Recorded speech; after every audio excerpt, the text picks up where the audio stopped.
Hello दोस्तों, कैसे हो आप सभी। आज मैं आपके लिए कहानी लेकर आई हूँ। नंदरानी, तुम अपनी सास को संभालो, मेरी सास को मैं संभाल लूंगी। सिमी रसोई में छोले भटूरे बनाने लग रही थी। आज बच्चों की और समीर की रविवार की छुट्टी थी, इसलिए सब लेट सोकर उठे। हर रोज तो सुबह जल्दी जल्दी रहते, इसलिए छुट्टी वाले दिन नाश्ता बच्चों की पसंद का बना देती हूँ। बाहर डाइनिंग टेबल पर दोनों बच्चे, बड़ी बिटिया और छोटा बेटा समीर और सासू माँ सब नाश्ता करने लग रहे थे और मैं गर्मा गर्म भटूरे बनाकर सबको जल्दी जल्दी देने लग रही थी। इतने में डोरबेल बजती है। समीर ने दरवाज़ा खोला। सामने नंदरानी अपने दोनों बेटों के साथ खड़ी थी, तो सब खुश हो गए। बच्चे तो बुआ बुआ चिल्लाने लगे। मैं जल्दी से पानी लेकर आई, फिर उनके लिए भी नाश्ते की प्लेट लगाने लगी। सब ने एक साथ नाश्ता करा। मैंने मन ही मन सोचा, यह भी अच्छा हुआ मैंने थोड़े ज़्यादा छोले भटूरे बनाए थे। बच्चों का घर है, कभी दोपहर को भी यही खाने लग जाएं। सबका नाश्ता होने के बाद मैं मेज़ साफ़ करने लगी। चारों बच्चे एक साथ खेलने लगे। नंद रानी मुझसे बड़ी थी। मैं उनकी ससुराल में एक ही बार गई थी, क्योंकि मेरी सासू माँ को बेटियों के यहाँ ज़्यादा खर्चा करवाना अच्छा नहीं लगता था। इसलिए कोई तीज त्यौहार आता तो समीर को अकेले ही देने के लिए भेज देती। नंद सपना का स्वभाव बहुत अच्छा था। अपने भाई का भतीजा भतीजी अपनी माँ की खूब ममता करती थी। मेरे साथ भी उनका व्यवहार ठीक था, और अपनी माँ का तो बहुत ज़्यादा ध्यान रखती थी। आज जब दोपहर का खाना खाने के बाद मैं भी उनके पास बैठ गई तो कहने लगी, भाभी, गुड्डन 5 साल की हो गई, अब उसे माँ के पास सुला दिया करो। माँ को अकेले अच्छी तरह नींद नहीं आती। भाभी, आप चाय नाश्ता खाना सब मम्मी के पास बैठकर ही किया करो, नहीं तो मम्मी अकेले बोर हो जाएगी।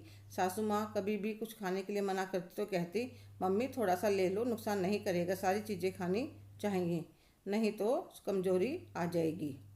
मैं तो अपनी मम्मी के सामने भी अपनी नंद की खूब तारीफ़ करती कि मेरी नंद कितनी समझदार है, उन्हें बड़े बुजुर्गों का ध्यान रखने का कितना पता है। अगर कोई चीज़ चबाई ना जाए तो कद्दूकस करके दे दो।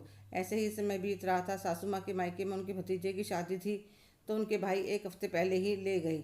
सासू माँ कहने लगी, तुम सब शादी वाले दिन सुबह ही आ जाना। तो मैंने कहा, ठीक है मम्मी जी। एक दिन बच्चों की स्कूल की छुट्टी थी, तो वह बुआ के घर जाने की जिद करने लगे। मैंने समीर को फ़ोन करके बताया, तो वह कहने लगे, तुम बच्चों को लेकर ऑटो करके चली जाओ। मैंने कहा, मम्मी को बुरा लग गया। तो समीर कहने लगे, मम्मी से मैं बात कर लूँगा। तो मैंने सोचा, कितने साल हो गए, तो आज बच्चों को घुमा ही लाती हूँ इनकी बुआ की।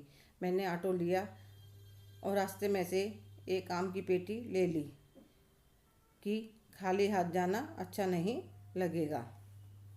हमें देखकर मेरी नंदरानी बहुत खुश हुई और जल्दी से हमारे लिए नाश्ता मंगवाती। मैंने कहा, दीदी इतना परेशान होने की ज़रूरत नहीं है, हम तो घर से खा पी कर ही चले थे।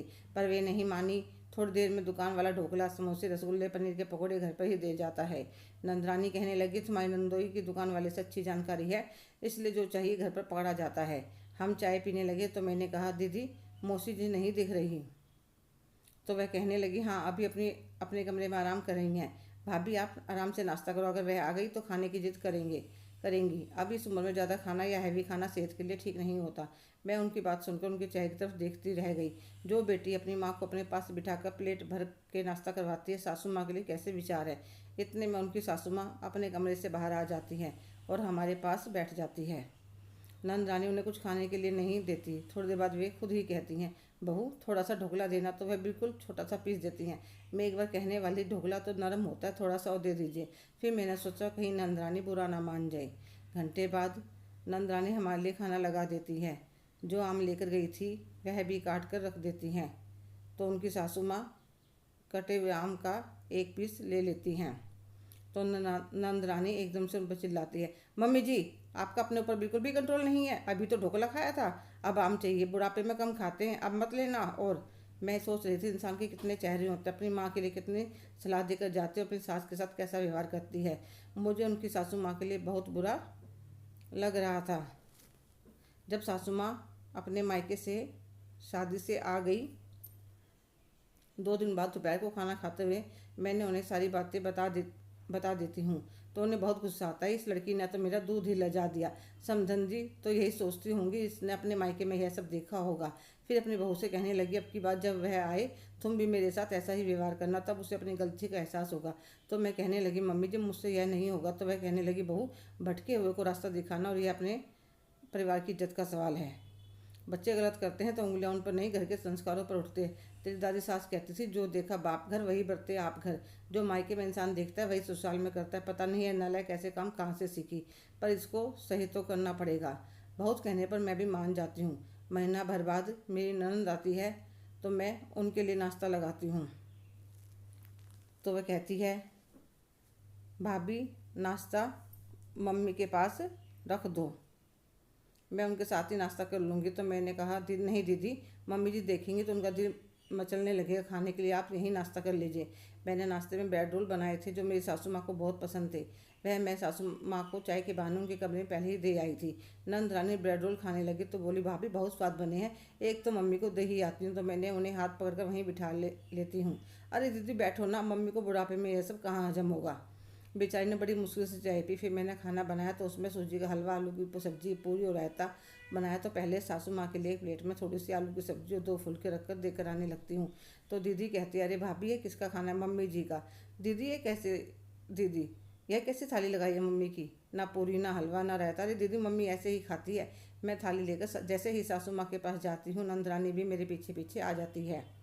प्लेट देकर सासू माँ कहती है, बहू मुझे तो हलवे की खुशबू आ रही थी, मेरे लिए नहीं लाई? सासू माँ आपकी तो बुढ़ापे में भी बहुत तेज नाक है, कमरे में बैठे बैठे ही सब पता चल जाता है। और फिर एक कटोरी में हलवा लेकर आती हूँ और 1 चम्मच उनके प्लेट में रख देती हूँ तो नंद से भी चुप नहीं रहा जाता। भाभी थोड़ा सा तो रख दो प्लेट में। अरे दीदी आपको नहीं पता, शुगर बढ़ जाएगी। तो आपके भाई कितने परेशान होते हैं, डॉक्टर के दिखा के लाओ, दवाई का खर्चा। अरे इतनी महंगाई में बच्चों के खर्च देखे हैं इन बुड्ढों के। तो उसे एकदम से गुस्सा आ जाता है, भाभी आपको शर्म नहीं आती मेरी माँ के बारे में ऐसा बोलते हुए? मैं आज ही अपनी माँ को यहाँ अपने साथ लेकर चली जाऊँगी, क्या फ़ायदा यहाँ रहकर जहाँ इज्जत की 2 रोटी भी नसीब ना हो। तो मेरी सासू माँ कहने लगी, क्यों बिटिया, माँ के लिए बुरा लग रहा है? तो लगेगा नहीं, ऐसा कोई करता है अपनी सासू माँ के साथ? हाँ तुम करती हो अपनी सासू माँ के साथ। तो वह एकदम से चुप हो जाते हैं। चुप क्यों हो गई? सारी बातें बताई बहू ने। तुम्हें शर्म नहीं आई समधन जी के साथ ऐसा करते हुए? मेरे दूध की लाज भी नहीं रखी, क्या सोचती होगी आज? तो यह सब नाटक था, मेरे कहने पर बहू ने किया था। तुम्हारा व्यवहार नहीं बदला तो यह हकीकत भी हो सकती है। किस मुँह से बहू को या उसके घर वालों को कुछ कहूँगी जब मेरी बेटी ही ऐसी है? तो मेरी नंद फफक कर रोने लगती है। सच में मैं आपके साथ ऐसा व्यवहार होते देख कर काँप गई थी। तो मेरी सासू माँ को कैसा लगता होगा? मम्मी हो सके तो मुझे माफ़ कर देना, आज के बाद कभी ऐसा काम नहीं करूँगी जिससे कोई मेरी माँ के संस्कारों पर उंगली उठा सके। तो उसकी मम्मी और भाभी दोनों खुश हो जाती हैं। हमें तुमसे यही उम्मीद थी कि एक बार तुम्हें गलती का एहसास हो गया तो तुम दोबारा नहीं दोहराओगी। हेलो दोस्तों, कैसे हो आप सभी? आज की अपनी बेटी को सुधारने के लिए एक माँ ने जो कदम उठाया, क्या वह सही था? कमेंट करके ज़रूर बताइएगा। अगर आप मेरे चैनल पर नए हैं तो प्लीज़ लाइक, शेयर, सब्सक्राइब करना ना भूलें। धन्यवाद।